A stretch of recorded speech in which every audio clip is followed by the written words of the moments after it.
नमस्कार साथियों, आज हम इस वीडियो में जानेंगे कि बीए प्रोग्राम सेमेस्टर फर्स्ट के लिए जो प्राचीन समाज है यानी एंशिएंट सोसाइटी, उसके संपूर्ण सब्जेक्ट के बारे में जानेंगे। आज पहले उसका सिलेबस देखते हैं और इकाई 1 से स्टार्ट करते हैं।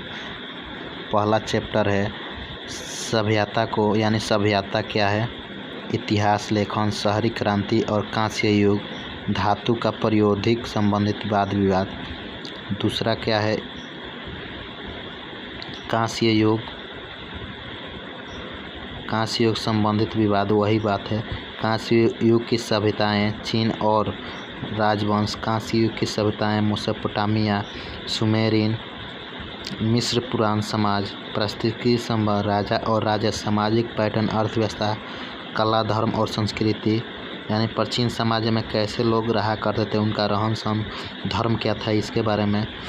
चौथा देखेंगे कांस्य युग की सभ्यताएं क्या थी, माइसिनियम, पारिस्थितिकी संदर्भ का राजा, राजतत्व और राजा, सामाजिक पैटर्न, कला, धर्म, संबंध, यानी कि 3 और 4 दोनों मिलता जुलता है। अब चलते हैं, हम 1 नंबर से स्टार्ट करते हैं।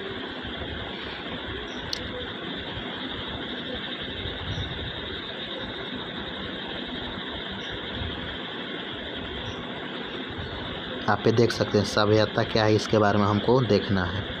सभ्यता का इतिहास, लेखन, शहरी क्रांति पहला इकाई है, इसके बारे में हमको विस्तार से जानना है। विद्वानों के बीच इसका कोई एक फिक्स डिफिनीशन नहीं है, सबका अलग अलग मत है।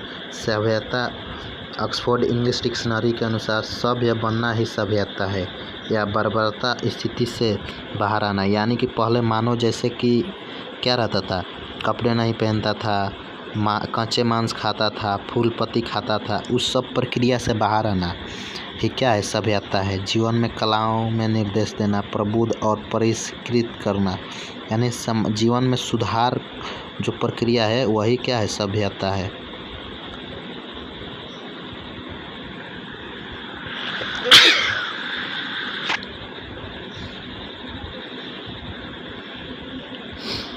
यह 16वीं शताब्दी में अंग्रेजी फ्रांसीसी शब्द सिविलिस से लगाया जा सकता है, यानी 16वीं शताब्दी में इसको फ्रांस के सिविलिस शब्द से लिया गया है।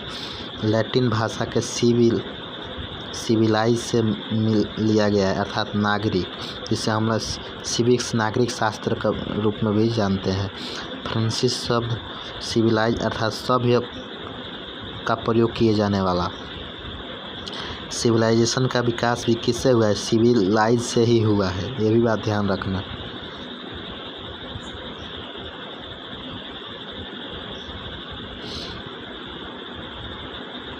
इस शब्द का प्रयोग प्राचीन समाज में रोमन सम्राट करते हैं और उनके समय में समाज के विकास संगठन को समझने के लिए किया जाता था। यह शब्द बाद में पश्चिम समाजों में विभिन्न सांस्कृतिक, सामाजिक और राजनीतिक विकास के संदर्भ के लिए भी प्रचलित उपयोग किए जाने लगे, यानी इसको यूरोपीय समाज ने अलग रूप में प्रयोग किए जाने लगा। यह वही स्लाइड है। सभ्यता एक ऐसी है कि सामाजिक, जिसमें लोगों के बीच संबंध, संस्कार, साहित्य, कला, शैली और व्यवहार आदि माध्यमों से व्यक्ति और समाज में फैलता है। सभ्यता के विभिन्न पहलुओं में सांस्कृतिक, धर्म, शिक्षा व्यवस्था, अंतर, भाषा और आदि का समावेश इसका मुख्य उद्देश्य है, यानी लोगों में एक सभ्य संस्कृति, समाज, कला और धर्म को स्थापित करना ही इसका मूल उद्देश्य है। समृद्धि के मार्ग पर ले जाना, यानी कि विकास के रास्ते पर लोगों को ले जाना। सभ्यता एक समाज के विकास और व्यक्ति के समृद्ध जीवन के लिए आवश्यक है। ये भी बात है ना कि विकास और समृद्ध जीवन के लिए सभ्यता बहुत आवश्यक है। अब हम देखते हैं कि एक जटिल समाज में कि क्या विशेषताएं होती है। देखिए, बढ़ती जनसंख्या को रखने के लिए भोजन का उत्पादन आवश्यक है। विभिन्न समूहों के बीच उत्पादन संचार को बढ़ाने के लिए नई नई उन्नत तकनीक का जरूरत है। कानूनी और नैतिक अधिकार के कुछ रूप, यानी उनको कानूनी रूप भी अधिकार हो और उनका नैतिक अधिकार भी प्राप्त हो, व्यक्तिगत अधिकार भी मिले और न्याय प्रदान करने के लिए शासीय और सांस्कृतिक विकास को भी संदर्भ करना चाहिए। ये 5 फैक्टर अगर होंगे तो एक जटिल समाज कहलाएगा। तो क्वेश्चन ऐसे बन सकता है कि जटिल समाज की क्या क्या विशेषताएं होती हैं बताइए। तो आप इस बात को ध्यान रखिएगा।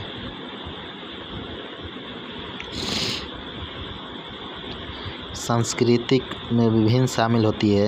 या संस्कृति की अभिव्यक्ति यानी वही बात है सभ्यता के बारे में बताता है। इस तरह सभ्यता और संस्कृति दोनों ही मानव समाज के लिए क्या है, महत्वपूर्ण भूमिका निभाती है। यानी संस्कृति का क्या उद्देश्य है, एक सभ्य समाज का भी करना और सभ्यता का भी उद्देश्य वही है। सभ्यता शब्द का प्रयोग फ्रांसीसी क्रांति जब हुआ था उस समय ही प्रचलन में आया था, जहां इसका इस्तेमाल एक वचन में किया गया था। यह शब्द मानवता के प्रगति को परिभाषित करता था। प्रारंभिक अर्थों पर सभ्यता विश्वासों, समूहों को सोचने का तरीका, जीवन का तरीका, इसे मानव विकास में नए चरण का रूप भी आता है। यानी कि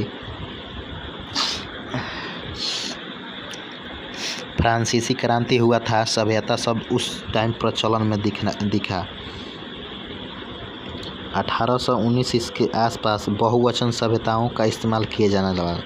यानी 1819 के आसपास सभ्यता एक वचन में नहीं बहुवचन के लिए सभ्यताओं का प्रयोग होने लगा।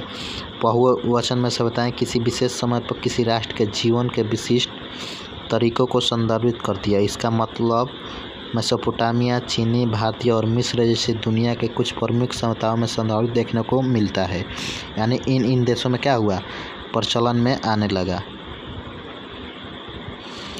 अब देखते हैं कि संस्कृति क्या है। सभ्यता देख लिए कि सभ्यता क्या है, एक सुखद जीवन बनाना, समाज में संस्कृति स्थापित करना, कला स्थापित करना, धर्म स्थापित करना, एक सभ्य समाज की रचना करना मुख्य उद्देश्य है। 1819 के आसपास सभ्यता का बहुवचन रूप देखने को मिलता है और इससे पहले फ्रांसीसी क्रांति में सभ्यता का एक वचन रूप देखने को मिलता है। सभ्यता शब्द फ्रांसीसी शब्द सिविलाइज से निकला हुआ है, जिसका अलग अलग रूप होता है। तो इसमें को हम पूरा पीछे का रिवाइज कर दिया। अब संस्कृति के बारे में हम देखेंगे, तो आप हमारे इस वीडियो में लगातार बने रहें। संस्कृति समाज एक समाज का समुदाय, सामाजिक संस्कृति, आध्यात्मिक परंपरा और संगठन होता है। उन नियमों, मान्यताओं, कला और विचार और एक समाज के लोगों के बीच क्या होता है, साझा होता है। संस्कृति व्यवहार को, विचारधारा, धार्मिक और नैतिक मान्यता, कला और विज्ञान में उसकी विशेषता को दर्शाती है। यानी सभी विशेषताएं को ये दर्शाती है। कल्चर अंग्रेजी भाषा में संस्कृति शब्द को दर्शाता है। इस शब्द का उपयोग व्यक्ति या समूह के विशेष समाज, संस्कृति और आध्यात्मिक परंपराओं के लिए किया जाता है। कल्चर शब्द का विकास लैटिन से हुआ है, यानी लैटिन शब्द से हुआ है इसका विकास, जिसका मतलब है कृषि या उपजाऊता। यानी कि इसका मतलब होता है कृषि या उपजाऊता। वह शब्द पहले समृद्धि के लिए प्रयोग किया जाता था, ये बात ध्यान में रखना। इस शब्द का प्रयोग ज्योतिषीय और वैदिक साहित्य में पाया जाता है। यानी वैदिक साहित्य और ज्योतिषीय साहित्य में इसको मिलता है, जहाँ उल्लेख इसका शिक्षा, धर्म और समाज के विकास के संदर्भ में होता है। इस शब्द का प्रयोग बाद में पश्चिम समाज में संगीत, कला और संस्कृति के रूप में विभिन्न संस्कृतियों को व्यक्त करने के लिए भी होने लगा। इस प्रकार कल्चर का विकास ऐतिहासिक और सांस्कृतिक प्रक्रिया के माध्यम से हुआ, जिसमें विभिन्न समाजों और संस्कृतियों के बीच व्यापार बढ़ने लगा। यानी आप ये देख सकते हैं कि संस्कृति शब्द का कैसे कैसे व्यापार हुआ है। जो एक दूसरे से देश व्यापार करने लगे उस समय भी संस्कृति का आदान प्रदान, उस देश का कुछ कला संस्कृति दूसरे देश में जाने लगा। सभ्यता और संस्कृति दोनों को एक समूह से देखते हैं। सभ्यता में सामाजिक संगठन आता है, जिसमें एक जटिल समाज का संरचना होता है, जिसमें शहर संगठित सरकार, सामाजिक वर्गीकरण, विशेष श्रम शामिल होता है। इसमें संसाधनों को प्रबंध, बुनियादी ढांचे का विकास मौजूद होता है। प्रौद्योगिकी का उन्नति यानी टेक्नोलॉजी का उत्पादन। सभ्यता अक्सर कृषि, परिवहन और संचार निर्माण के लिए उन्नत प्रौद्योगिकी का प्रदर्शन करती है, यानी कि इसमें इन सभी फैक्टर के लिए प्रौद्योगिकी का निर्माण होता है। संस्थागत प्रणालियाँ, इसमें प्रणालियाँ भी देखने को मिलती है। कानूनी राजनीतिक प्रणालियाँ विकसित करती हैं। न्यायिक सामाजिक अभिक्रियाओं को नियंत्रित करने के लिए क्रम बनाए गए हैं और विवादों का समाधान करने के लिए न्यायालय हैं। इसमें यानी कि एक पहली यानी प्रक्रिया है। इसमें कैसे संस्थागत प्रक्रिया चलती है। आर्थिक प्रणाली यानी आर्थिक रूप से भी सभ्य होना। सभ्यता व्यापार, मुद्रा और कर जैसी आर्थिक प्रणालियों को विकास करती है और ये प्रणालियाँ आर्थिक वृद्धि और समृद्धि एकत्र करने को श्रम विशेषकर करने में मदद करती हैं। ये सभी फैक्टर किस में आते हैं? सभ्यता में आते हैं।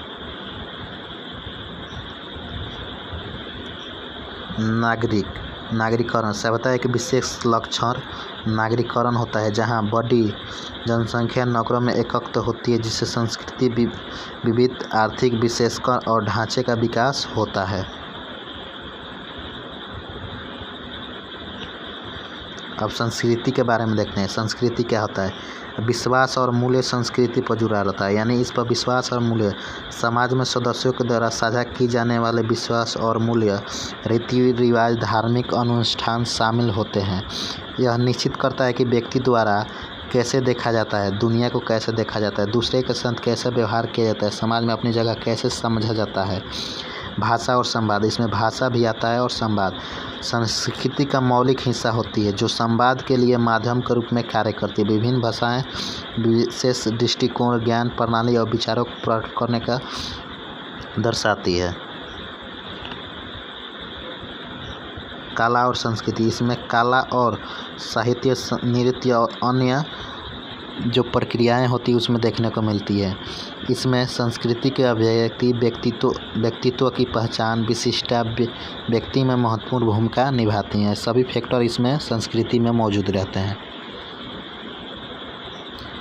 देखिए, ये पहला पार्ट है, इसके आगे हम दूसरा पार्ट भी लाएंगे, तो आप आने वाले वीडियो का इंतज़ार